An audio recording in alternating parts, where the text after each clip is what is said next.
Welcome back to another series of Meesho finds guys. তো আজকে আমি মিশোর থেকে এটা কিনে নিয়েছি। এটা হলো automatic push Blender and chopper both. তো এটা বার করি দেখি কোন কোন পার্টিকেলস গুলো দিয়েছে। তো এখানে দেখলাম একটা ব্লেন্ডারও এসছে, একটা চপারও এসছে, তো খুব ভালোই হলো। মানে চপ করার সাথে সাথে তোমরা ব্লেন্ডও করে নিতে পারবে কোনো কিছু। ধরো কফি চপ করলে তার সাথে ব্লেন্ড করে নিতে পারবে, কেক বানানোর জন্য ব্যাটারও বানিয়ে নিতে পারবে। তো দেখি এটা সিস্টেমটা কিরকম। সো এটা আমি ঢাকনার সাথে অ্যাটাচ করে নিলাম, যেটাকে পুশ করে আমাদেরকে গ্রাইন্ড করতে হবে।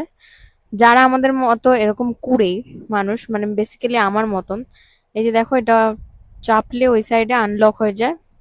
আনলক হয়ে গেলে ওটা গ্রাইন্ড হয় ভালো মতো। এই যে আমি এখানে দেখছিলাম ট্রাই করে, ব্লেডটা ঘুরছে।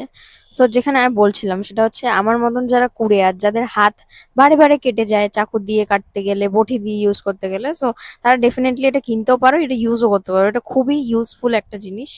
মানে কিচেনে থাকলে তোমার আর কিচ্ছু নিয়ে কাটাকাটি নিয়ে ঝামেলা করতে হবে না, একদমই সহজেই তোমরা কেটে ফেলতে পারবে।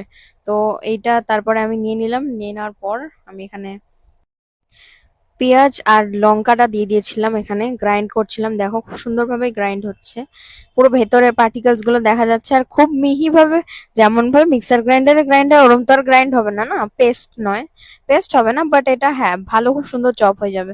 তারপরে আমি ওটা খুলে নিলাম, খুলে নিয়ে এবারে আমি ব্লেন্ডারটা লাগিয়ে নেবো, কারণ আমি আজকে বানাবো হচ্ছে ডিমের অমলেট, যেটা পারফেক্ট ভাবে বানানোর জন্য এরম ভাবে প্রসেস গুলো তোমাদেরকে ফলো করতে হবে। ইস, আমার দ্বারা মানে কোনো কাজ হবে না, ডিমটাও পড়ে গেল এখানে। তারপর আমি চোকলাটা তুলে নিয়ে এখানে ডিমটা দিয়ে ব্লেন্ড করে নিলাম।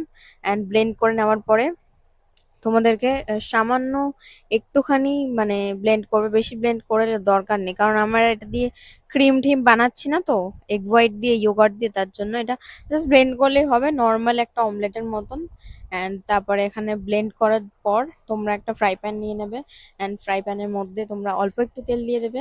যদি আমি এখানে বেশি দিয়ে ফেলেছি, কারণ আমার তো কাজ না না রান্না করাটা, সো দ্যাটস ওয়াই আমি খুব ভালো মতো পারিও না রান্না করতে। তো এবার আমি এখানে ডিমটা দিয়ে দেবো। আর পারফেক্ট অমলেট বানিয়ে গাইজ আজকে আমি খেয়েছি। তো মিনি ব্লগ ভালো লাগলে লাইক শেয়ার সাবস্ক্রাইব করো, বাই।